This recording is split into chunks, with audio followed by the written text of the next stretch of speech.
Syed Saddiq berada menangis di bucu katil bila dia baca Twitter dan sebagainya. Saya rasa dia kena buat pendirian sebab dia nak tengok kepada nilai setia kawan perjuangan. Itu saja.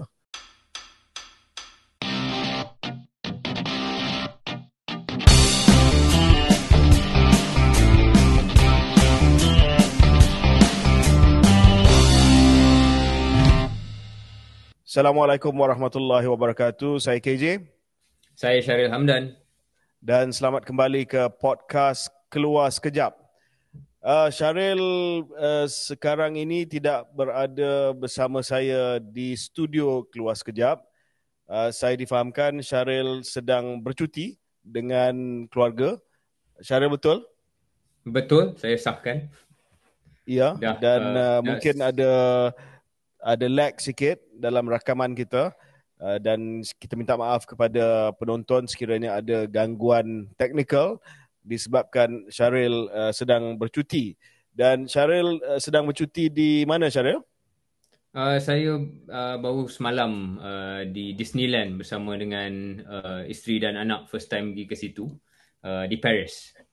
Sekarang ni dah di kota Paris balik dah. Disneyland dalam sejam di luar Paris. Macam mana cuaca di Paris, Syaril?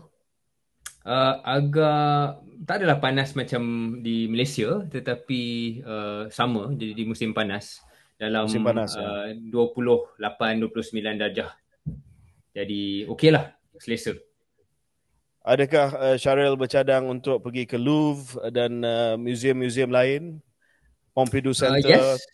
Ya, saya memang hari ini pun akan bawa anak saya lah, first time untuk bawa dia tengok museum-museum di Perancis ni, di Paris ni, kerana nak dedahkan dia pada usia yang awal kepada perkara-perkara tersebut. Takkan dia nak enjoy je kan.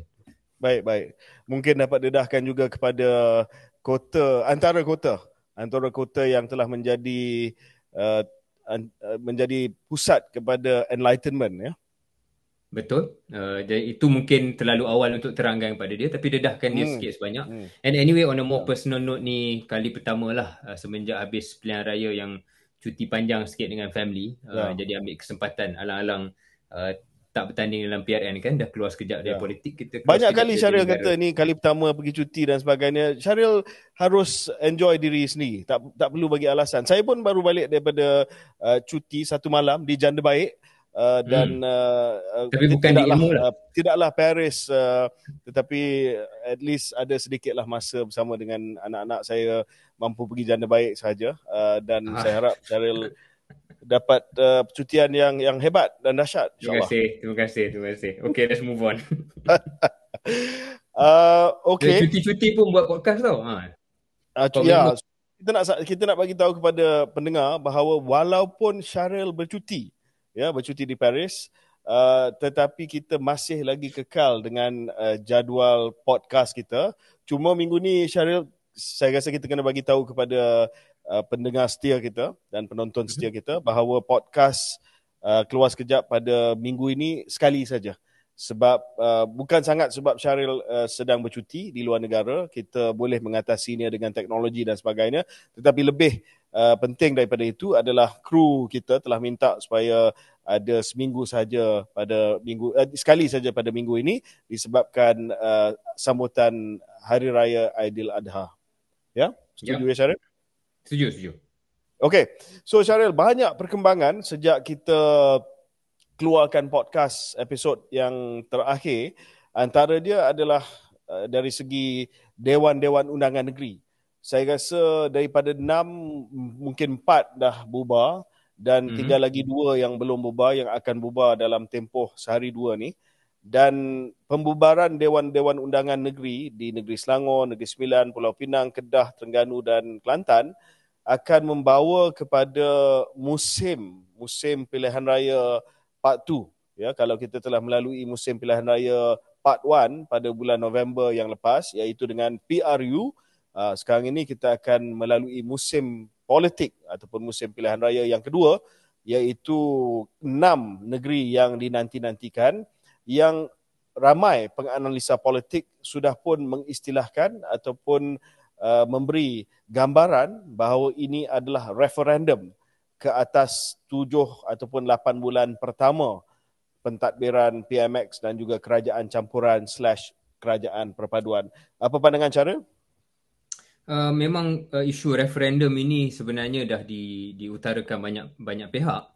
Termasuk tak silap saya yang pertama kali saya baca istilah referendum untuk PRN ni datang daripada best friend KJ Isham Jalil yang menulis perkara ini. Kemudian disanggah oleh Presiden UMNO iaitu Zahid Hamidi dalam PWTC sewaktu Pimpinan Agung. Saya dimaklumkan dalam taklimat Presiden itu ada disebut bahawa ini bukan referendum, seolah-olah tidak mahu meletakkan PRN itu satu KPI ataupun satu kayu ukur.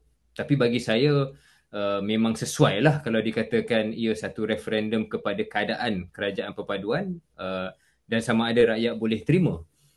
Dan dalam perkara ini PRN ini akan datang juga dalam masa yang terdekat. Isunya ialah pelbagai yang mungkin kita boleh kupas selepas ini, soal agihan kerusi, soal pecahan siapa menang dan siapa kalah yang pernah kita bincang sebelum ini. Tapi kalau pokoknya adakah ia satu referendum, satu kayu ukur? Yes, it has to be kayu ukur sebab itu sebenarnya maksud ataupun definisi sesebuah pilihan raya. Ya. Macam mana kita nafikan ini adalah referendum, tetapi bagi pengundi ini akan dianggap sebagai referendum. Sebab mereka bukan hanya akan melihat kepada prestasi kerajaan-kerajaan negeri yang berkenaan selama 4-5 tahun yang lepas, tetapi mereka juga akan dipengaruhi dengan apa yang mereka melihat telah pun berlaku sejak 7-8 bulan yang lepas, sejak pilihan raya umum. Jadi bagi saya, apabila Syaril kata Presiden UMNO, Datuk Seri Dr. Ahmad Zahid Hamidi, sebut bahawa ini bukanlah referendum, mungkin itu adalah satu kenyataan taktikal daripada Presiden UMNO kerana dia nak merendahkan expectation ataupun dia nak merendahkan ekspektasi daripada PRN ni. Dia sendiri tahu bahawa kemungkinan besar UMNO akan berhadapan dengan keadaan yang agak sukar. Dan ada juga yang kata UMNO akan dalam kebanyakan kursi akan bungkus habislah. Dan saya rasa Presiden tahu tentang benda ni. Beliau adalah seorang ahli politik yang agak seasoned dan berpengalaman. Dia dah tahu dah, jadi dia merendahkan expectation. Dia kata ini bukan referendum, ini hanya pilihan raya negeri. Dan sekiranya UMNO betul-betul bungkus nanti di kebanyakan kursi, beliau akan kata ini bukan negeri UMNO pun dan ini bukan tempat yang UMNO menerajui kerajaan negeri. Ya, betul. Saya cuma nak buka satu dimensi yang berbeza KJ selain daripada soal manage expectation. Soal agihan kerusi ini sudah tentu menjadi perkara yang besar dan saya yakin dalam hari-hari mendatang akan ada komen sedikit tentang perkara ini sebelum dimuktamadkan lah. Dalam satu sudut, orang akan kata kenapa perlu Pakatan Harapan, sebab kalau kita ingat ya, 6 negeri ini semua bukan negeri Barisan Nasional. Kecuali semua bukan negeri Barisan Nasional. Cuma ada 3 negeri Pakatan Harapan, iaitu Selangor, Negeri Sembilan dan Pulau Pinang. Dalam satu sudut, mungkin ada daripada pihak PH akan kata kenapa perlu kita bagi kerusi yang kita menang kepada Barisan Nasional untuk bertanding. Tapi jawab balas Barisan Nasional yang saya rasa adalah jawapan yang adil adalah kalau begitu cara formulanya, bagaimana besok Melaka dan Johor misalnya lah, yang mana tak banyak kerusi Pakatan Harapan menang di Melaka dan Johor, dan Barisan Nasional akan bersedia untuk memberi kerusi kepada PH, tetapi dengan syarat kali ini dalam 3 negeri PH especially perlu ada kesediaan untuk bagilah kerusi yang mereka pegang kepada BN kalau benar-benar mahu mengukuhkan kerajaan perpaduan. Pandangan KJ, adakah itu satu hujah yang adil? Dan kedua, adakah itu akan berlaku? Adakah PH akan sedia bagi kerusi selamat mereka kepada BN? Ya, saya rasa mesti ada timbal balas sebab apa yang berlangsung pada 6 PRN kali ini akan menjadi presiden ataupun prinsip untuk digunakan dalam PRN akan datang dan mungkin untuk PRU yang akan datang sekiranya kerjasama antara PH dan Barisan Nasional ini diteruskan sehingga PRU. Jadi sekiranya tidak ada give and take ataupun tidak ada usaha untuk memberi sedikit kepada Barisan Nasional, kursi-kursi yang disandang oleh PH pada waktu ini, maka Barisan Nasional boleh menggunakan argument ataupun hujah yang sama apabila tiba nanti PRN di negeri Melaka dan negeri Sembilan. Tapi apa yang saya sedang dengar, Syahril, daripada percakapan dalaman adalah prinsip asasnya adalah prinsip incumbency. Maksudnya siapa yang menyandang kerusi itu, dia adalah pilihan ataupun dia akan diberi kerusi tersebut. Dan saya difahamkan adalah sedikit sebanyak rundingan berkenaan dengan kursi-kursi yang nak ditukar, swap arrangement dan sebagainya.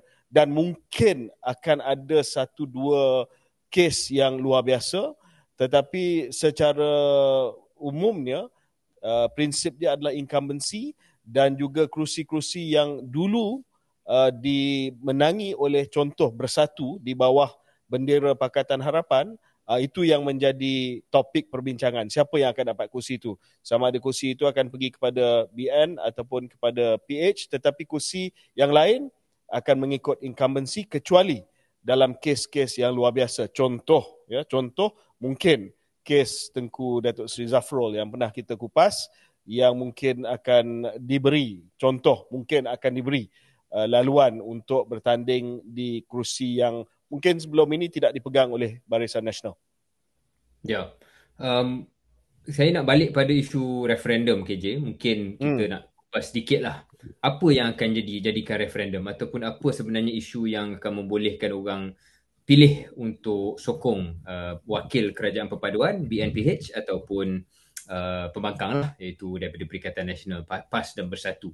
Salah satu isu yang kita kupas minggu lepas, KJ, ialah berkenaan dengan isu ringgit.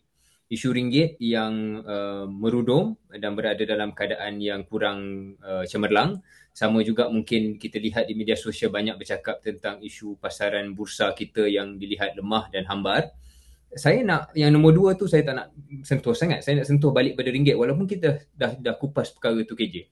Tapi saya tengok statement dan kenyataan daripada menteri, termasuklah Perdana Menteri, masih lagi mahu mengupas perkara ini, mahu memberikan harapan bahawa akan ada sesuatu yang akan dibuat untuk memperbaiki kedudukan ringgit. Saya nak bawa dimensi yang lain sikit, KJ, untuk kita letak dalam keluar sekejap ini. Kerana pada pandangan saya ada satu juga hujah yang mana jangan kita terlalu terburu-buru untuk melaksanakan perkara yang kita anggap baik dalam short term, semata-mata nak score point, kemudian membawa kepada mudarat yang lebih besar kalau jangka panjang. Maksud saya, isu ringgit ni lah, kita balik pada isu ringgit ni. KJ pernah sentuh, saya pernah sentuh bahawa isu untuk memperbaiki kedudukan ringgit ni pelbagai dan memerlukan perubahan struktural, fundamental. Dia bukan isu boleh naikkan OPR, kemudian terus ringgit boleh repair, ataupun kita boleh buat sesuatu yang drastik. Misalnya, contohnya yang satu perkara yang saya tak sokong sangat-sangat, katakanlah ada permintaan untuk bawa balik pelaburan daripada luar negara, pelaburan EPF misalnya, yang membawa pulangan yang baik di luar negara, kita nak suruh dia bawa balik semata-mata nak membantu keadaan ringgit dalam keadaan singkat, jangka masa pendek, ataupun menghalang mana-mana entiti pelaburan kerajaan, PNB, EPF, KUAP dan sebagainya, khazanah untuk melabur di luar negara, cakap jangan labur di luar negara, labur dalam negara semata-mata nak mempertahankan ringgit. Saya fikir perkara itu mungkin nampak populis jangka pendek, tetapi dia tidak akan sebenarnya membawa kebaikan jangka panjang. Contohnya, saya dah sebut tadi, EPF, KWSP pulangannya besar di luar negara. Sama juga kalau kita menghalang entiti-entiti pelaburan kerajaan untuk melabur di luar semata-mata nak support ringgit, dia akan menghantar satu isyarat yang cukup negatif kepada masyarakat pelabur secara keseluruhannya, dan mereka pun akan keluar ataupun mereka pun akan was-was untuk masuk meletakkan kewangan ataupun pelaburan mereka dalam Malaysia. Jadi itu contoh, KJ, isu pelaburan kerajaan ini. Supaya saya fikir kita kena, bukanlah nak bantu PMX, tapi nak bantu jelaskan kepada rakyat. Perkara ini jangan kita tengok setiap hari, setiap minggu, kemudian kita lihat sesuatu keadaan mata wang itu dan kita minta sesuatu perkara drastik dilaksanakan, kerana perkara ini akan mengambil, usaha ini akan mengambil jangka masa yang panjang. Jadi elak, mesejnya adalah elak langkah-langkah jangka pendek yang hanya akan merosakkan ataupun mencederakan ekonomi jangka panjang. Okey, saya setuju dengan ulasan Syahril dan saya rasa tak perlu kita bincang panjang lebar berkenaan dengan isu yang tersebut. Cuma dalam nada yang sama, saya nak mengupas sedikit sedikit saja kenyataan yang dikeluarkan oleh Menteri Ekonomi Saudara Rafizi Ramli pada hari ini yang telah menyatakan bahawa subsidi pukal akan dihentikan dan akan diganti dengan subsidi bersasar.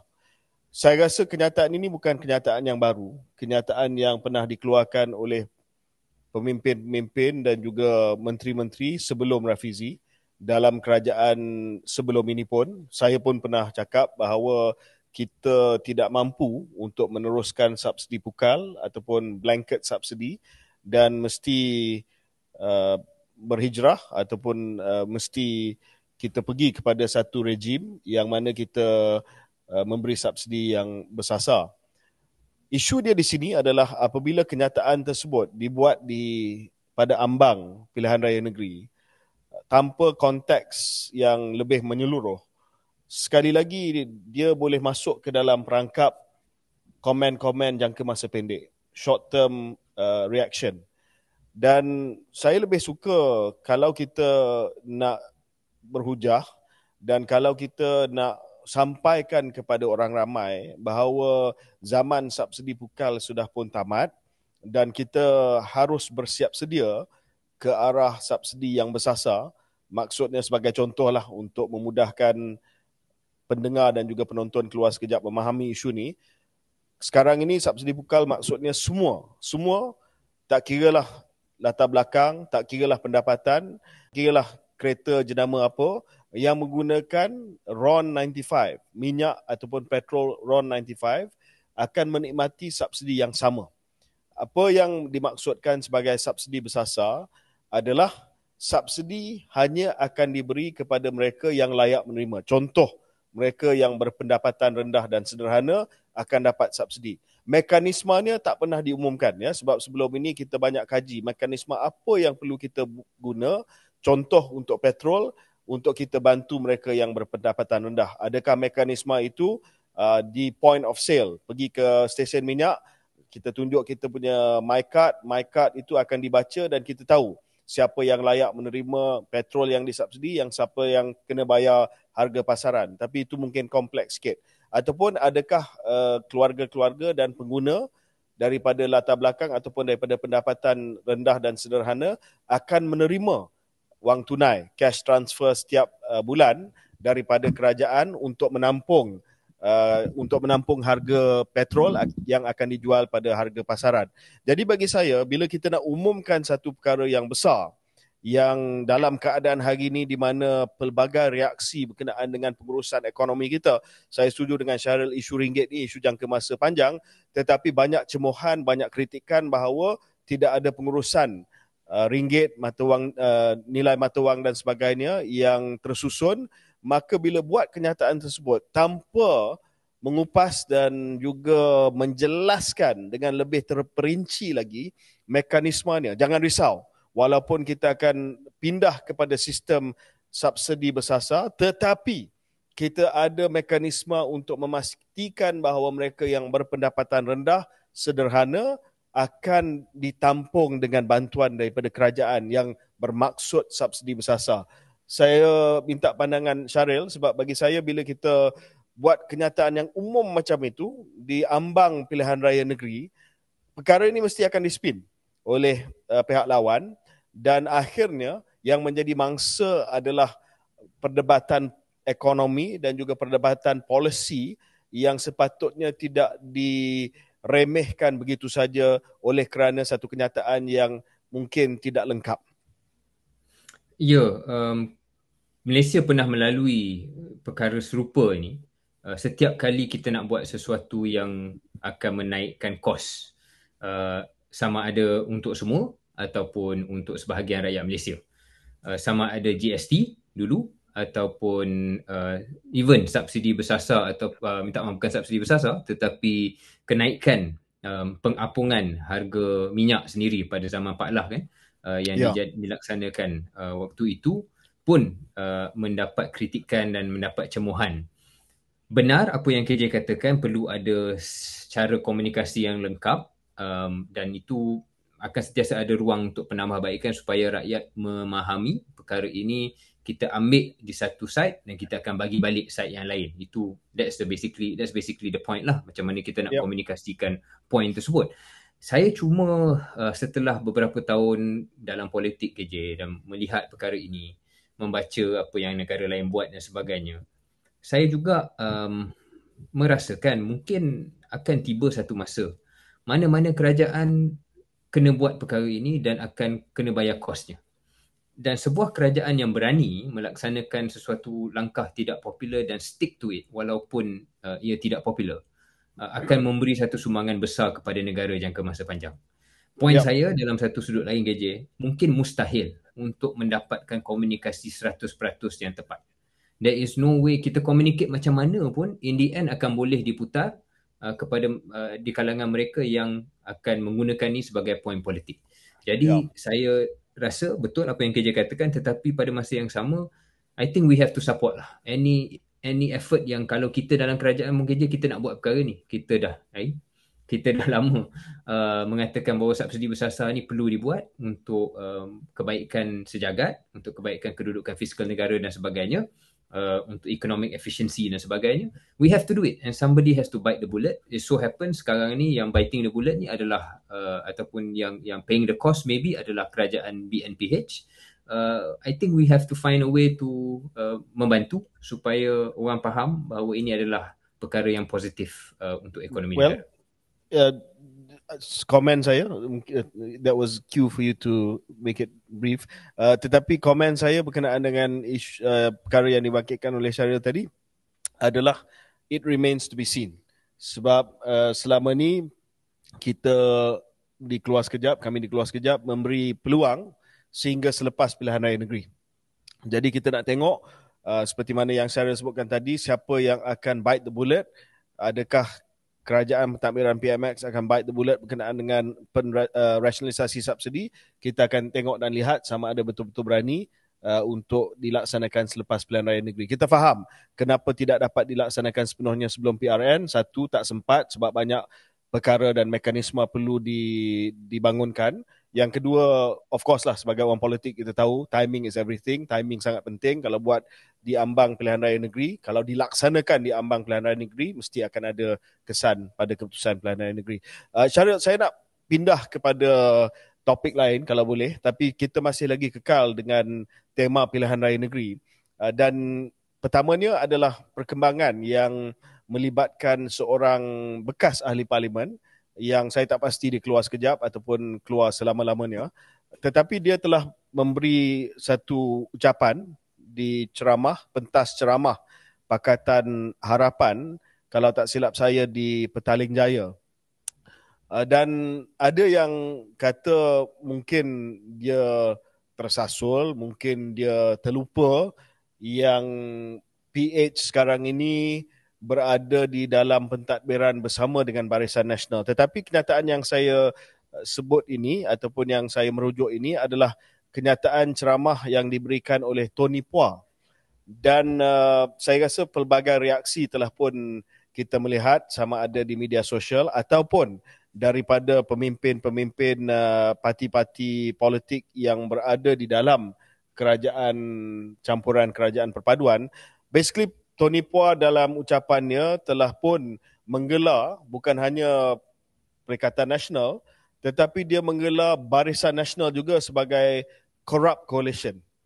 Dan yang saya rasa yang paling uncalled for sekali adalah dia juga telah menyatakan bahawa Malay coalition, Malay First coalition yang corrupt, ya.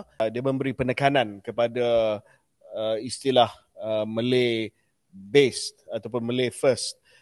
Dan walaupun dia memberi deskripsi tentang UMNO dan juga Bersatu, kedua-duanya adalah parti Melayu, tetapi dalam konteks kenyataan yang telah pun dibuat itu, ini kalau bahasa orang putih, ini adalah the stereotypical trope lah terhadap parti-parti Melayu.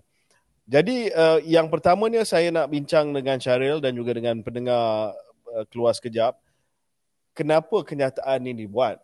Ya, sedangkan dia sendiri tahu ataupun dia tak boleh buat-buat terlupalah bahawa BN adalah rakan kongsi kepada PH dalam kerajaan yang sedia ada. Dan yang kedua, adakah ini, Syaril, menggambarkan pandangan dan pendapat sebenar orang di AP yang tidak dizahirkan secara umum kerana terpaksa jaga hati UMNO dan Barisan Nasional atas sebab-sebab political expediency, sebab nak kekal kuasa, jadi tak cakap benda ni, dan Tony Pua datang dan he only speaks the truth, what DAP is thinking and feeling. Saya tak tahu sama ada kita dalam kedudukan boleh cakap ini adalah pandangan sebenar atau pandangan tidak sebenar, tapi ia pandangan yang wujud. Sebab kalau dalam kita dimaklumkan dalam ucapan yang KJ rujuk itu, mendapat sorakan dan mendapat respons yang agak positif ataupun tidaklah dibu ataupun diperbetulkan sewaktu ucapan itu. Maknanya responnya membayangkan kalau ia tidak majoriti pun, tak semua pun, kita tak tahulah kan, tetapi ada. Sentimen itu wujud. Dan saya nak mengatakan bahawa kalau ini berterusan dan mungkinkah ia membuka kepada peluang dan pintu orang lain pun mengikut-ikut. Dan ini yang kita nak bincang. Sama ada dalam tempoh kerajaan perpaduan ini wujud, akan sentiasa ada figura seperti Tony Pua on DAP side. Kemudian ada figura seperti yang saya rujuk sekali lagi, Isham Jalil. Sebab kalau kita nak tengok respon-respon yang datang daripada pemimpin Barisan Nasional, banyak UMNO, MCA semua banyak respon.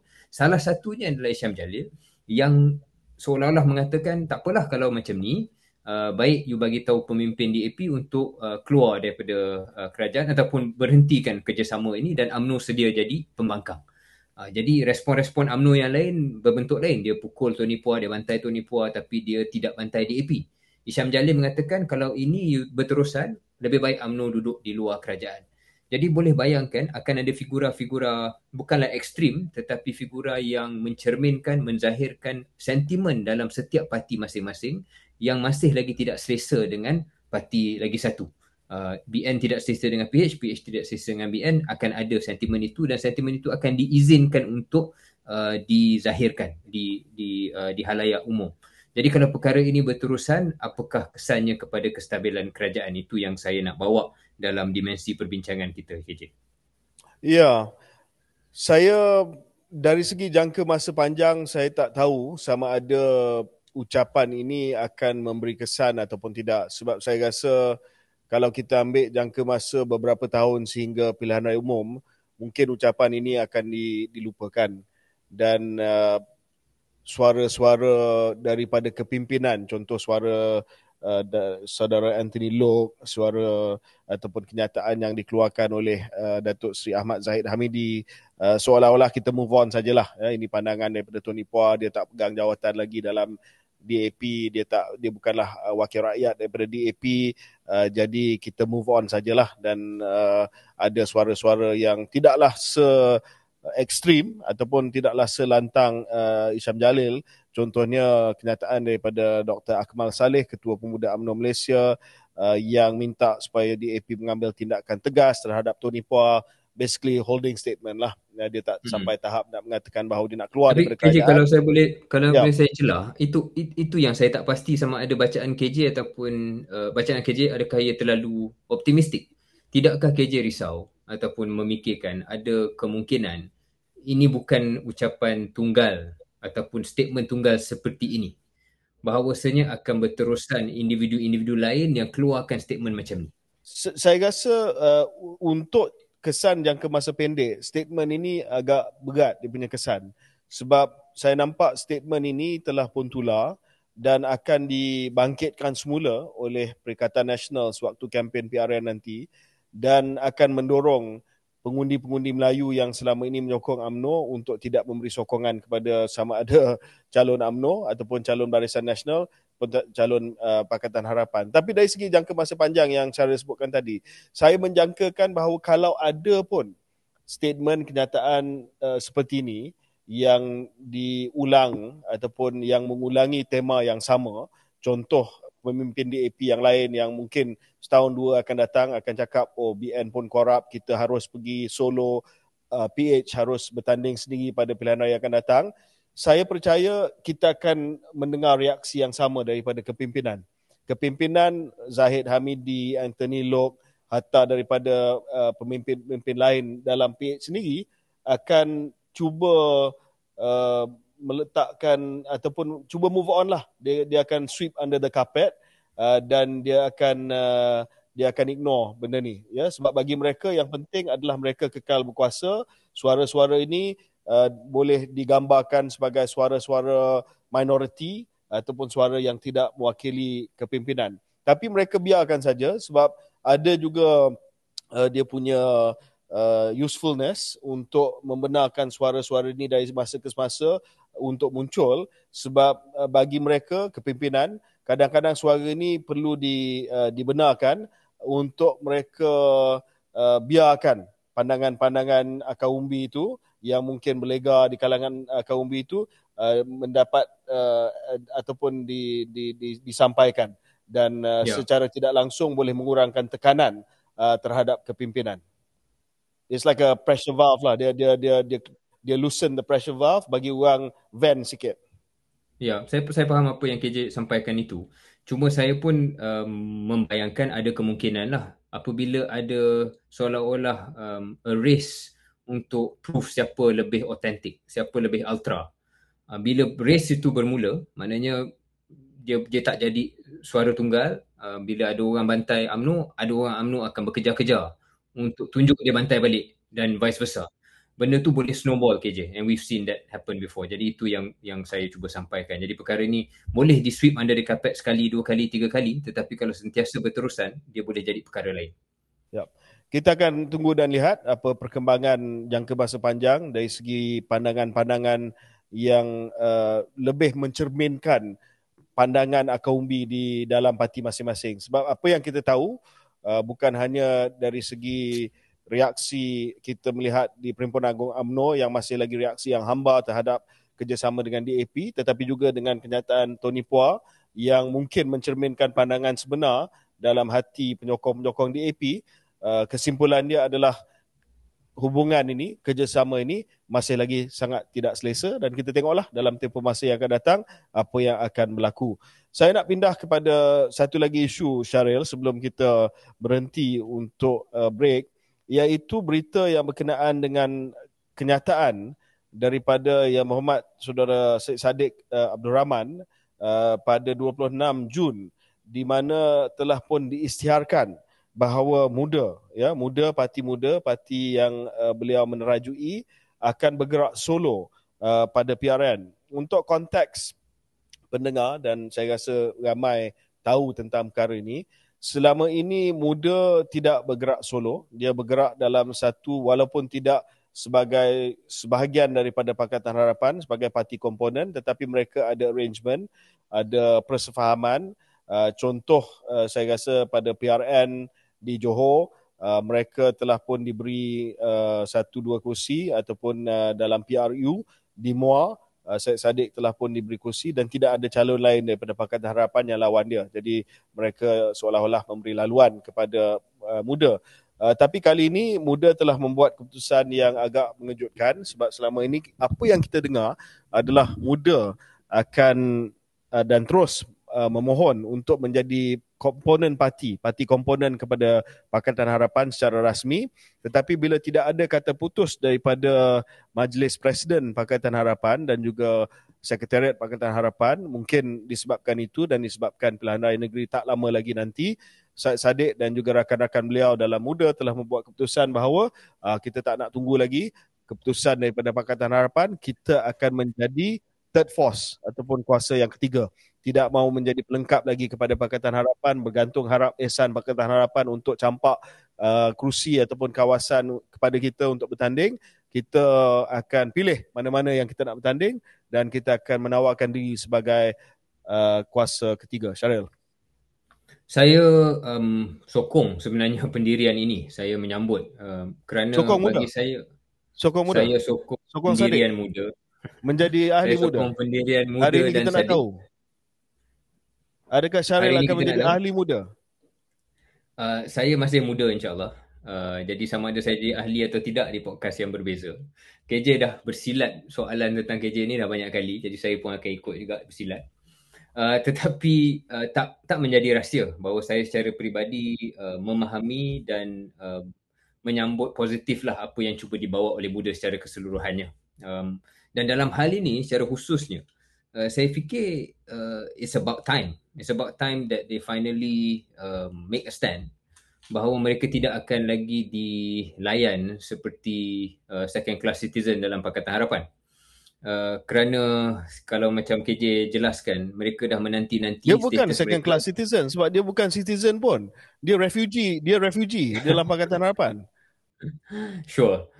Dia tidak diterima citizenship application Yeah. ke dalam Pakatan Harapan ataupun belum Dia diterima, tidak stateless. dilayan dan Okay. sebagainya. Yeah.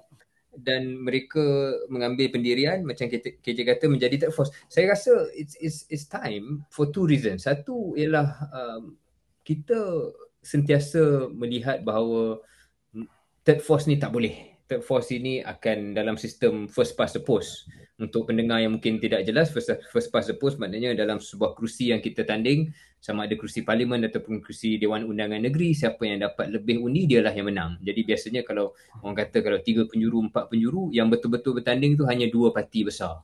Kerana parti ketiga tu kalau dapat pun dia tak cukup untuk mengatasi salah satu daripada 2 parti yang lain. Jadi biasanya orang kata dalam sistem macam ni 2 parti saja, 2 parti saja. Tapi tiba masa untuk kita uji sebenar-benarnya teori ini, dan ujian teori ini akan mengambil masa yang lama. Dia bukan satu pilihan raya saja, bukan satu cycle saja. Orang sentiasa kata bahawa pejuang adalah bukti parti ketiga tak boleh wujud dalam Malaysia ataupun akan semuanya hilang deposit, semuanya kalah. Mungkin untuk masa pendek, jangka masa pendek begitulah senario dia, tapi ia tidak menutup ruang dan kemungkinan bahawa dalam jangka masa yang lebih sederhana perkara ini boleh berubah. Dan ia memerlukan sebuah parti dan sebuah wadah yang berani untuk masuk gelanggang sebagai kuasa ketiga dan menerima apa saja keputusan dan tidak takut, tidak reverse, tidak ghostan. Jadi saya yakin Parti Muda dan Sadiq faham risiko masuk PRN sebagai third force ni ada kemungkinan dia tak menang langsung kalau dia betul-betul third force, tetapi saya yakin selepas itu pun dia akan berterusan atas platform yang sama dan rakyat Malaysia boleh mengadili sekurang-kurangnya keberanian muda untuk ambil risiko itu berbanding dengan mengambil jalan yang lebih selamat yang runding kerusi menjadi seolah-olah pengganti kepada kerusi Pakatan Harapan dan hilang rasa hormat mungkin setengah orang terhadap muda kalau setelah dilayan sebegitu rupa pun masih lagi nak cari tempat dengan PH. Sebab kedua KJ, saya rasa ini adalah sesuai, adalah muda itu sendiri. Platform muda itu sendiri adalah platform yang pada asasnya mengatakan bahawa status quo is not good. Jadi mereka kena disrupt lah. Kalau selalu istilah yang digunakan oleh Sadiq adalah disrupt politics, disruptor, then you have to walk the talk. Jadi ini adalah usaha mereka sebenar-benarnya yang pertama untuk buat perkara itu. Saya cuma nak tambah 2 poin sajalah. Yang pertamanya, selamat maju jaya kepada Syed Sadiq dan juga rakan-rakan beliau dalam Parti Muda. Ini adalah langkah berani dan sebab-sebab yang telah pun dinyatakan oleh Syahril tu adalah sangat-sangat relevan. Cuma sebagai orang politik yang mungkin sedikit lebih tua daripada Sadiq dan juga rakan-rakan dalam muda, saya juga harap anda semua akan banyak bersabar. Sebab bila membuat keputusan seperti ini adalah for the long haul, untuk jangka masa panjang. Saya rasa walaupun keputusan ini berani dan keputusan ini menunjukkan bahawa muda sudah mencapai tahap yang matang, you have come of age, tetapi muda akan melalui zaman yang susah sebelum mencapai zaman kegemilangan. Ini pandangan saya lah ya. Jadi kalau sekiranya melalui zaman yang susah, mungkin dalam PRN akan datang keputusannya tidak seperti mana yang dijangkakan ya. Saya harap anda semua tidak berputus asa sebab bila nak mengorak langkah sendiri ni ia akan mengambil masa dan kena kuatkan dirilah terhadap apa sahaja cemohan yang akan datang apabila keputusan itu tidak memihak kepada anda.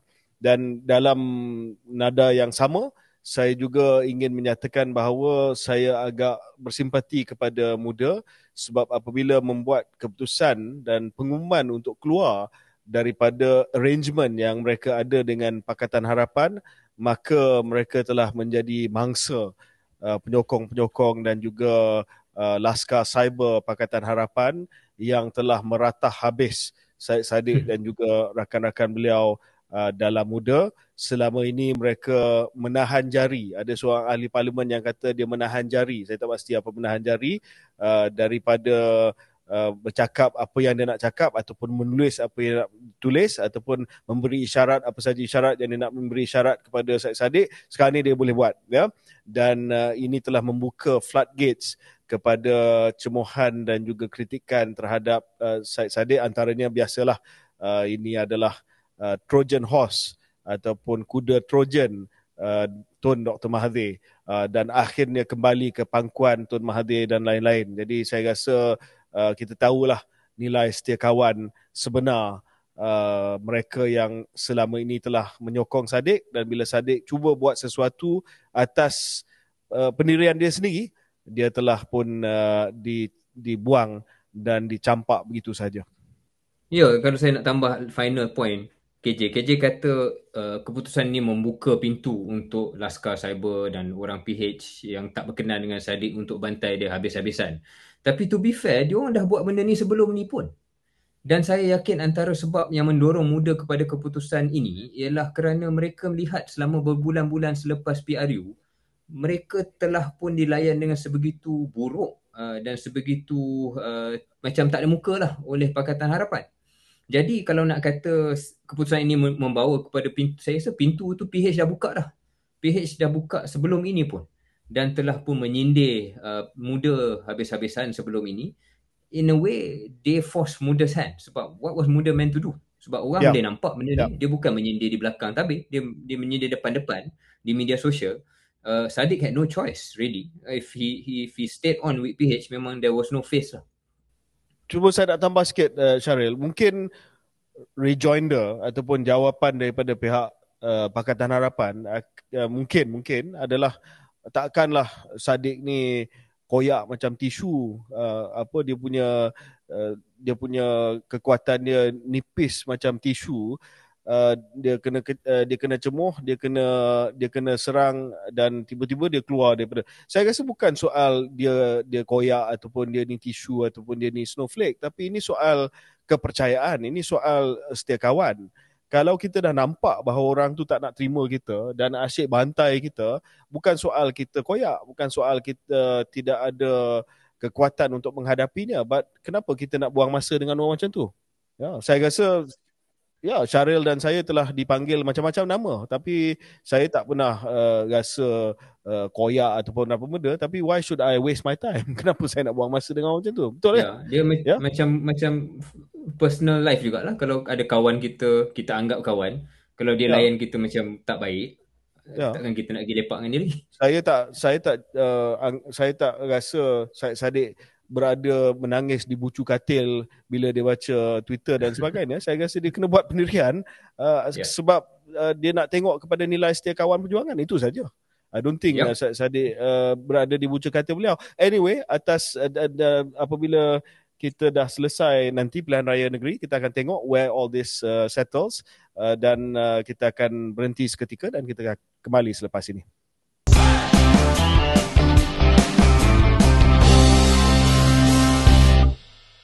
Assalamualaikum, kembali kita ke Keluar Sekejap bersama saya Syaril dan juga KJ. Kita tadi bercakap tentang Saddiq dan bagaimana beliau diserang oleh Laskar Cyber Pakatan Harapan. Tetapi pada masa yang sama, Ketua ataupun Menteri Komunikasi dan Digital Yang Berhormat Fahmi Fadzil, iaitu Ketua Koms lah untuk PH barangkali, kalau kita boleh istilahkan sebegitu, dia pun diserang. Dia pun dikutuk dan dikritik dalam sebuah sesi live TikTok beliau semalam.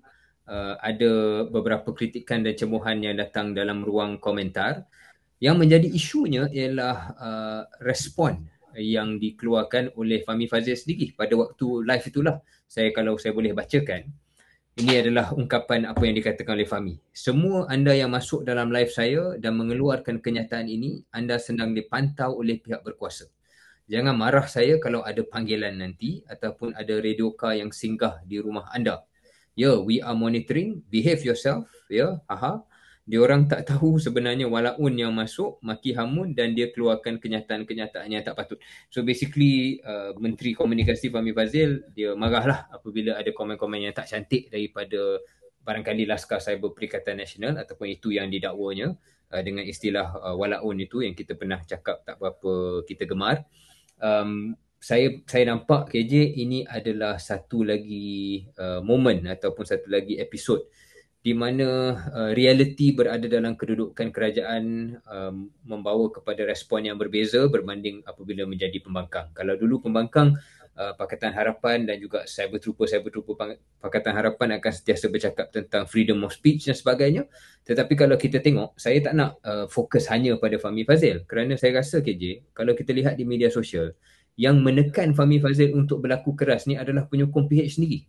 Yang cakap dia slow, yang cakap dia lembab, yang cakap dia lambat, seolah-olah mengharapkan. Yeah, but you are supposed to be a leader. You are supposed to lead. Bukan you dengar cakap apa you punya penyokong-penyokong, lepas tu you ikut saja membuta tuli. Leader maksudnya menjadi pemimpin. Memimpin orang, bukan dipimpin oleh penyokong-penyokong yang minta supaya dia buat sesuatu. At least that's what I understand about leadership. No, I agree. In fact, that's one of the reasons why we are where we are. Sometimes we don't want to just follow pada wave ataupun gelombang yang dari bawah dan sebagainya. Kita ada pendirian kita sendiri dan itu juga erti pemimpin untuk balance kedua-dua kan. Tetapi dalam hal ini, I just want to open this discussion because I think we both disagree lah. Kita tidak sokong respon sebegini. Yang saya cuba nak bayangkan supaya kita tidak hanya fokus kepada satu outburst dalam TikTok ni ialah the whole picture for the past 6-7 months is, as you said KJ, one of our earlier episodes, the illiberal tendencies of PH supporters these days. And that is something yang saya fikir perlu dihadam oleh orang yang objektif menyokong Pakatan Harapan ini. Kerana kalau mereka tidak stop this wave of nampak macam illiberal, marah semua orang yang tak sokong kerajaan, marah tak apa. Kemudian mengugut dan mengatakan bahawa sesuatu buruk akan berlaku dan mengatakan siapa yang tak sokong BNPH ni adalah ialah tunggang agama, jual bangsa dan sebagainya. Semua kritikan dan juga tumahan-tumahan sebegini kerana semata-mata tak boleh terima kritikan ataupun pandangan yang tidak positif terhadap PMX ataupun kerajaan. So they have to stop themselves, I think. They have to catch themselves before this gets out of hand, because there will be, akan ada crowd di tengah-tengah, sentris barangkali, yang sebenarnya mesra pada PH. Tetapi kalau perkara ini berterusan, they can choose not to go out and vote for PH. Ya, saya tak tahulah sebab dia maksudnya penyokong PH ni, dia tak boleh terima langsung teguran ataupun kritikan. Saya rasa Syaril kurang sikit lah sebab Syaril ni pro PH. Tapi macam saya, berbakul-bakul kritikan yang saya terima setiap kali episod Keluar Sekejap diterbitkan. Tetapi saya tidak berada bersama dengan Syed Saddiq di bucu katil dia, menangis. Saya memilih untuk teruskan kehidupan saya sebab bagi saya ini adalah sebahagian apabila kita mahu terus terlibat dalam isu-isu semasa dan kita keluarkan podcast kita. Tetapi saya sangat-sangat melihat dan saya sangat-sangat risau bahawa tolerance, kesediaan untuk mereka menerima pandangan-pandangan yang berbeza ini, seperti mana Syaril kata tadi, kritikan tu tak apa, cemohan tu tak apa, ya, kita boleh terima, tak ada masalah. Tetapi bila dia diikuti dengan ugutan, saya rasa itu bukan hanya menyimpang jauh daripada pendirian asal PKR, PH, orang macam Fahmi Fazil yang sebelum ini menjadi aktivis, sebelum dia jadi politician menjadi aktivis daripada pentas drama yang memperjuangkan kebebasan bersuara, kebebasan artistic freedom dan sebagainya, dan akhirnya telah pun menjadi seorang menteri yang adalah yang kata dia bergurau, tetapi saya kata bagi pandangan saya lah, jangan marah kalau menerima panggilan nanti, kalau radio car ni kereta polis singgah di rumah anda saya rasa kita tak boleh bergurau dengan nada tersebut. Siapa nak dengar menteri bergurau dan mengatakan bahawa kalau silap cakap akan ada kereta polis yang akan pergi ke rumah anda? That's not a joke. You are a minister. Menteri yang ada kuasa undang-undang di bawah Akta Komunikasi dan Multimedia. Bukan menteri biasa ataupun menteri yang tak ada kuasa berkenaan dengan kebebasan bersuara, tetapi menteri yang ada kuasa di bawah undang-undang. Jadi saya rasa ini bukan hanya kenyataan yang saya rasa menyimpang daripada pendirian asal Pakatan Harapan dan juga PKR dan juga Fahmi sendiri, tetapi ini adalah kenyataan yang unbecoming of a minister. Kenyataan yang tidak sepatutnya dikeluarkan oleh seorang menteri. Bagi saya, ada jugalah saya baca pandangan dan juga komen-komen daripada penyokong-penyokong dan juga apologist PH yang menyatakan bahawa beliau hanya sebut ini respons kepada kenyataan-kenyataan 3R yang telah pun komen-komen yang telah ditulis sewaktu beliau melakukan ataupun menjalankan sesi live TikTok. Tapi saya tak nampak banyak sangat pun komen-komen 3R. Komen yang banyak yang kita tengok adalah satu undi untuk Fahmi, adalah satu undi untuk Zahid. Itu yang kita tengok ya. Tetapi saya tak tengok pun komen-komen 3R. Tapi kalau ada pun komen 3R, maksudnya untuk pendengar komen 3R ni race, royalty and religion lah. Komen-komen yang mengapikan sentimen perkauman, mengapikan sensitiviti agama dan mempersoalkan, mempertikaikan kedudukan raja-raja. Patut dia sebagai menteri kata, kita akan mengambil tindakan tegas terhadap mana-mana komen, apa-apa komen yang menyentuh isu yang boleh mencetuskan ketegangan dalam masyarakat berbilang kaum kita. Cukup. Tak payah nak kata, akan ada kereta polis yang akan sampai ke rumah anda. That is the point. Ya, kalau kita nak ambil tindakan yang tegas pun terhadap 3R, dan saya percaya dalam masyarakat seperti dalam Malaysia ni, perlu ada guardrails, perlu ada sedikit sekatan terhadap kebebasan, disebabkan kita berbilang kaum, kita ada sensitiviti agama, kaum, raja-raja dan sebagainya. Tetapi tak adalah sampai tahap mana tak boleh langsung disentuh sampai diugut begitu. Memang benar apa yang perlu dilaksanakan oleh seorang menteri adalah untuk mengurus situasi dengan lebih baik, dan cara untuk communicate tu bukan dalam nada yang menakutkan orang lah, tetapi hanya menyatakan apa yang betul, iaitu kalau ada perkara yang mengganggu gugat ketenteraman, maka seperti biasa tindakan undang-undang boleh diambil. Ya. Okey Syaril, kalau dah tak ada lagi komen tentang Fahmi Fadzil, boleh kita pergi kepada isu lain? Ya. Okey, isu yang seterusnya, isu yang dekat dengan hati saya sebab ini melibatkan kementerian lama saya, iaitu Kementerian Kesihatan, dan tak perlu kita bincang panjang lebar tentang perkara ni sebab saya rasa isu ni mudah untuk difahami apa yang telah pun berlaku. Ini berkenaan dengan kenyataan akhbar yang dikeluarkan oleh KKM, Kementerian Kesihatan Malaysia, berkenaan dengan ETAP ataupun allowance tugas atas panggilan. Dalam istilah biasa di KKM kita panggil sebagai on-call allowance, ya, on-call allowance yang diberikan kepada pegawai perubatan.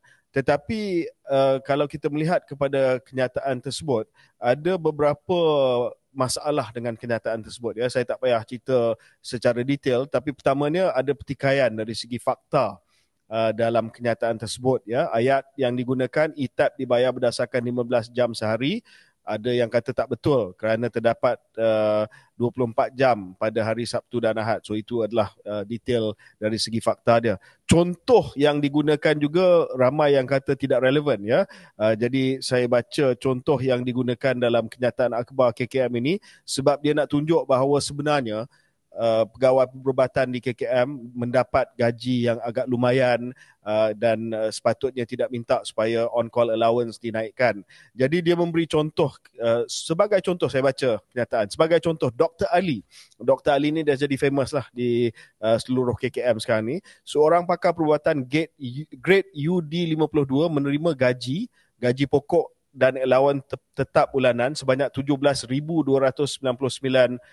ringgit dan juga diarah untuk melakukan tugas atas panggilan secara aktif di hospital. Berdasarkan gaji yang diterima sebulan, Dr. Ali layak untuk menerima gaji sebanyak RM576 63 sen sehari. Bagi hari yang beliau diarah untuk bertugas atas panggilan secara aktif, beliau layak dibayar ETAP sebanyak RM250 bagi tambahan jam yang beliau bertugas selepas waktu kerja biasa. Sehubungan dengan itu, jumlah gaji yang diterima pada hari Dr. Ali melakukan tugas atas panggilan adalah RM576 dicampur 250 on call allowance yang mana jumlahnya adalah 826 sehari. Nak tunjuk bahawa sebenarnya on call allowance ni agak besar lah.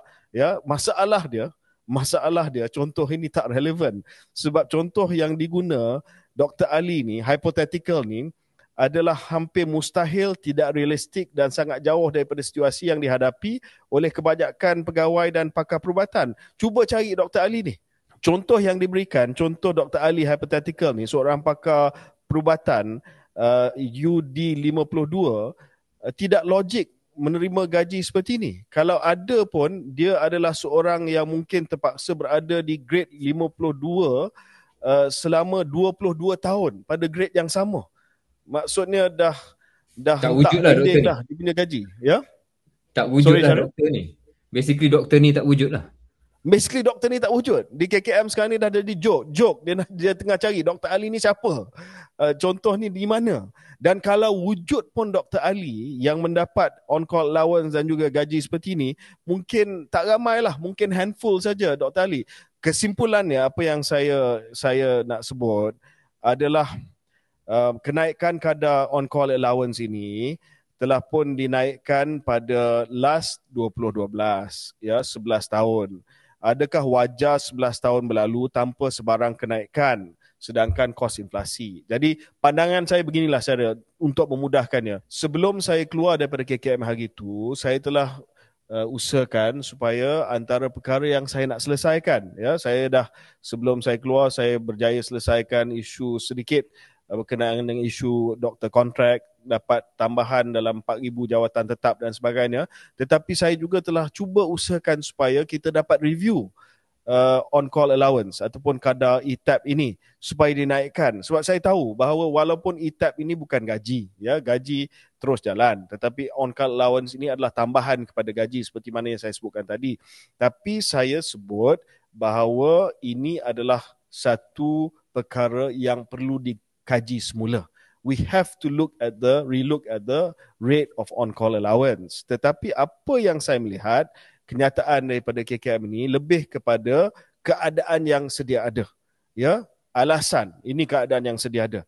Dan bukan usaha untuk berjuang demi doktor dan juga pakar-pakar kita, pegawai perubatan kita untuk melihat kepada kenaikan kadar allowance. Jadi kesimpulannya adalah, ya, saya faham kenapa kenyataan ini dibuat, tapi kenyataan ini satu ada sedikit fakta yang silap, yang kedua ada contoh yang tak relevan, yang ketiga telah menimbulkan kemarahan daripada pegawai perubatan. Apa yang sepatutnya disebut adalah supaya KKM berusaha bersama dengan Kementerian Kewangan, bersama dengan JPA untuk memastikan dalam tempoh masa yang akan datang kita akan melihat kepada pelarasan on-call allowance ataupun allowance ETAP yang diberikan kepada doktor.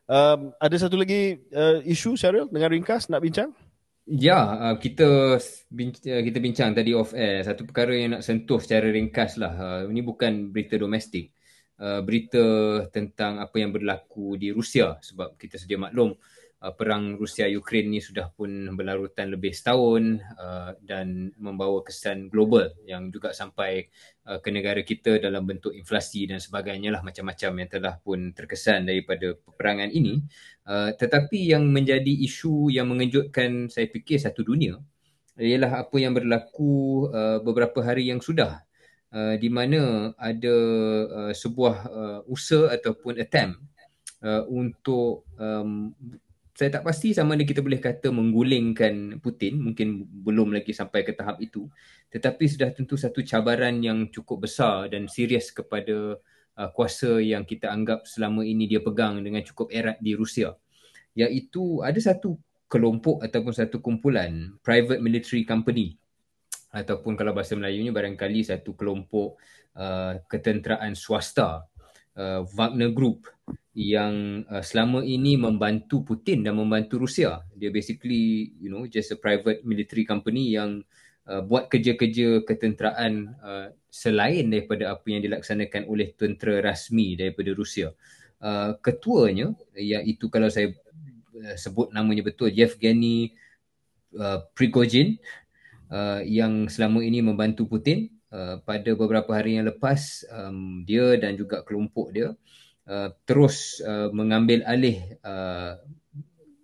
key military facility di Rostov, dan mereka sebenarnya dalam proses untuk ke arah pergi ke Moskow untuk mengambil satu tindakan terhadap kepimpinan dan juga kepimpinan ketenteraan Rusia itu sendiri. Ini telah disambut dengan cukup keras ataupun negatif dalam kenyataan Putin yang mengatakan bahawa ini adalah satu tindakan treason yang tidak wajar dibiarkan. Akhirnya setelah satu keadaan yang tegang, tak jadi. Jadi pihak Wagner ni ghostan dan mereka keluar daripada Rostov dan menghentikan usaha untuk melaksanakan sesuatu yang lebih drastik terhadap kepimpinan Rusia. KJ, saya fikir dunia masih lagi memproses apakah implikasi tindakan ini, walaupun ia tidak jadi. Sama ada proses menggulingkan ataupun proses mengambil alih sesuatu daripada Rusia dan kepimpinan ketenteraan itu tak jadi. Tetapi implikasinya barangkali cukup besar dan masih lagi diproses, apa yang kesannya kepada peperangan dengan Ukraine dan sebagainya. Tetapi yang menjadi kesimpulan awal ialah macam saya gambarkan tadi, kedudukan Putin tidaklah secure ataupun sebegitu kuat seperti mana yang mungkin dibayangkan selama ini. Kenyataan ataupun ayat yang terakhir yang Syaril sebutkan tadi, kesimpulannya, itu adalah sebenarnya crux of the matter. Dan dalam proses saya mendidik Syaril dalam dunia geopolitik ini, saya selalu suka tengok bila Syaril bagi kesimpulan, sebab Syaril memberi deskripsi tentang apa yang telah berlaku, tetapi apa yang saya nak tengok dalam tutorial kita ni adalah sama ada Syaril memahami implikasi ataupun Syaril memahami apa yang Syaril cakap selama 5 minit tu dengan kesimpulan. Tapi dalam hal ini lulus A-star, memang betul itu adalah kesimpulan yang tepat, ya. Untuk makluman pendengar, pada 24 hari bulan Jun, satu dunia telah pun memberi tumpuan kepada apa yang sedang berlaku di Rusia. Apa yang disebut oleh Syaril itu betul. Seorang yang bernama Yevgeny Prigozhin yang digunakan sebagai syarikat swasta, syarikat perang swasta Putin, ya, ketua kepada kumpulan yang dikenali sebagai kumpulan Wagner, sebuah kumpulan mercenary, iaitu askar upahan yang digunakan oleh Putin selama ini antara lain di Afrika untuk menjalankan tugas-tugas serangan di konflik-konflik proksi di Afrika. Telah pun dilihat pada 24 hari bulan yang lepas seolah-olah terlibat dalam rampasan kuasa. Mereka telah pun membuat keputusan untuk menentang Putin, dan seolah-olah kita melihat bahawa askar-askar Wagner ini sedang mara ke Moskow untuk tujuan merampas kuasa. Itu gambaran yang telah pun diberi. Tetapi seperti mana yang Syaril sebutkan tadi, mungkin kurang lebih 200 km daripada Moskow, mereka telah berhenti, U-turn, dan kita diberitahu bahawa satu deal telah pun dimeterai, dan telah pun dia punya orang tengah adalah Presiden Belarus, Alexander Lukashenko. Dan saya difahamkan bahawa Prigozhin telah pun membuat keputusan untuk keluar daripada Rusia dan sekarang ini berada di Belarus, negara jiran daripada Rusia yang selama ini telah pun menjadi ally ataupun rakan kepada Rusia. Dan kita tak pasti apanya deal dia, tetapi Putin walaupun pada awalnya telah menyatakan bahawa tindakan daripada Prigozhin ini adalah tindakan treason, tindakan untuk mengguling kerajaan beliau, tetapi akhirnya perkara itu telah pun dilupakan dan beliau telah membenarkan Prigozhin keluar untuk menjadi seorang yang sekarang ini berpengkalan di Belarus. Tapi pokok pangkalnya seperti mana yang Syaril sebutkan tadi adalah ini telah mendedahkan kelemahan Putin. Sebab apa? Sebab Prigozhin ini dikenali sebagai Putin's chef. beliau sebenarnya adalah seorang yang datang daripada keluarga yang agak miskin, yang dulu pada usia mudanya telah menjual hotdog di Saint Petersburg, tetapi telah menjadi seorang peniaga yang agak berjaya, yang telah membuka beberapa restoran di Saint Petersburg dan sebagainya, yang menjadi antara restoran-restoran kegemaran Putin. Sebab itu beliau telah menerima nama nickname Putin's Chef, dan daripada itu menjadi seorang kroni kepada Putin dan menjadi mercenary kepada Putin. Tetapi apa yang penting di sini adalah apa yang kita tahu selama ini mengenai Putin, bahawa beliau mempunyai cengkaman yang kuat kepada sistem ataupun institusi dan juga semua pemain-pemain utama dalam Rusia itu sendiri adalah mitos, di mana sebuah syarikat ataupun sebuah kumpulan mercenary yang dipimpin oleh Prigozhin itu telah pun hampir berjaya untuk mara ke Moskow, dan kita tak tahu apa boleh berlaku apabila kalau sekiranya mereka sampai ke Moskow, dan telah memberi gambaran kepada dunia luar bahawa Putin tidaklah sekuat apa yang beliau menunjuk kepada dunia luar. Dan mungkin saya tak pasti, sebab mungkin selepas ini Putin dia ada pilihan. Syaril, kita let's try to game this geopolitically ya. Kalau Syaril berada di tempat Putin, dan Syaril tahu bahawa insiden ini telah melemahkan kredibiliti dan juga legitimasi Putin sebagai seorang diktator, apa tindakan? Adakah tindakan sekarang ini adalah tindakan yang tegas, kuku besi untuk flush out daripada semua institusi dalam Rusia, siapa-siapa yang boleh menjadi ancaman, ataupun adakah Putin akan memastikan bahawa dia cuba consolidate kedudukannya dengan cara yang lebih lembut lagi? Ya, kalau tanya saya, KJ, to game it out, we must understand Putin ni adalah profil dia macam mana. Dan mungkin kita boleh istilahkan dia adalah the ultimate strongman. Strongman maknanya dia berasakan diri dia, cara dia bawa dan cara dia pimpin adalah secara keras. Bukan secara konsensus, bukan secara mesra ataupun bagi orang suka kat dia. Dia bersifat keras. Dan satu contoh yang boleh membawa kita pada jawapan kenapa saya rasa jawapannya adalah A bukan B. Jawapan A macam mana KJ bayangkan, iaitu untuk flush out sesiapa saja yang lawan dia dan bukannya untuk try and settle.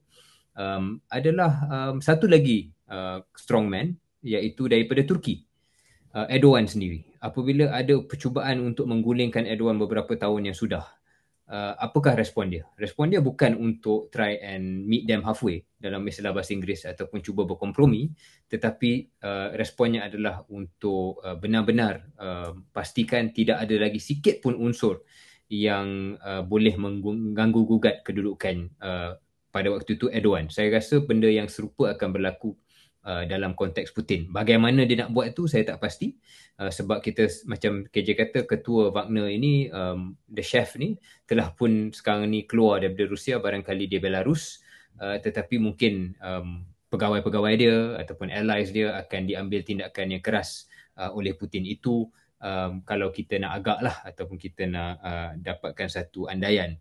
Cuma KJ, kalau sedikit lagi nak cakap sebagai penutup mungkin dalam sesi ini, saya juga nak membuka satu perkara yang lain sikit soal Rusia dan Ukraine ni. Saya lihat KJ, kadang-kadang di kalangan orang dan komentar daripada kalangan orang Malaysia dan mungkin kalau saya boleh katakan orang Islam, apabila melihat keadaan Eropah dan Amerika Syarikat betul-betul lawan Rusia dan menyokong Ukraine, ada satu tendensi di kalangan kita untuk buat benda yang berbeza, ataupun tiba-tiba kata okay, kalau US dengan Europe ni pro sangat Ukraine, anti sangat Russia, there must be something good about Putin dan Russia. Saya tak pasti KJ sedar tak ada sentimen ini, sentimen untuk be contrarian.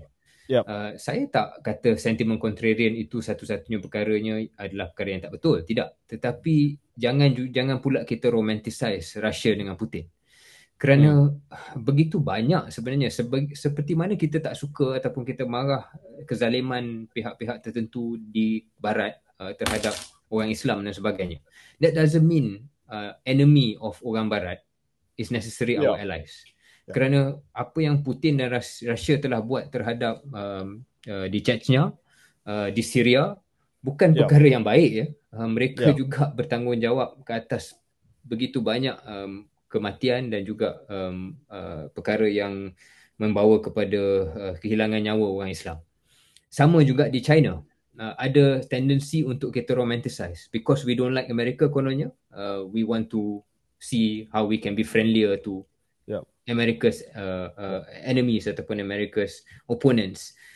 China juga kita sedia maklum ada juga track record yang sekarang ni masih wujud tentang layanannya terhadap orang Islam. Jadi point saya lah orang Islam dan kita sebagai orang Malaysia perlu ada keyakinan. Jangan kita rasa kita mesti pilih antara A dan B. Just because kita tak suka A, kita nak pro B. Tidak semestinya. Kita mesti ada satu keyakinan untuk mempunyai pendirian yang lebih objektif. Saya tahu Syaril kena pergi. Cuma saya nak close isu ni dengan menyatakan bahawa ya, saya setuju apa yang Syaril sebutkan tadi. Tapi kalau kita tengok kepada Putin dan juga mungkin dalam keadaan yang berbeza Xi Jinping, mereka pandai dengan memberi gambaran bahawa apa yang sedang berlaku ini, perjuangan mereka ni adalah usaha untuk menentang kuasa imperial Barat. So apa yang Putin memberi gambaran adalah usaha beliau untuk cuba mengembalikan Ukraine kepada negara motherland Russia, adalah usaha untuk memastikan bahawa kuasa imperial Amerika Syarikat NATO yang cuba encroach kepada kawasan yang sepatutnya menjadi kawasan pengaruh Russia ini dapat diatasi. Dan ini kalau dibaca ataupun kalau dilihat oleh seorang daripada dunia ketiga, non-aligned countries ataupun developing countries ataupun negara yang pernah melalui yoke of colonialism, mereka sympathetic kepada pandangan ataupun gambaran yang diberi. Sedangkan it's ironic because apa yang Putin sedang buat adalah juga imperial, cuba menakluki negara yang berdaulat, ya. Ya. So saya rasa mungkin kita berhenti di situ. Saya tahu Syaril kena pergi. Saya ucapkan selamat bercuti kepada Syaril dan insyaAllah kembali dengan selamat bersama dengan keluarga tercinta. Dan kepada pendengar Keluar Sekejap, saya dan Syaril ingin mengucapkan selamat menyambut Hari Raya Aidil Adha dan selamat mengerjakan ibadah korban.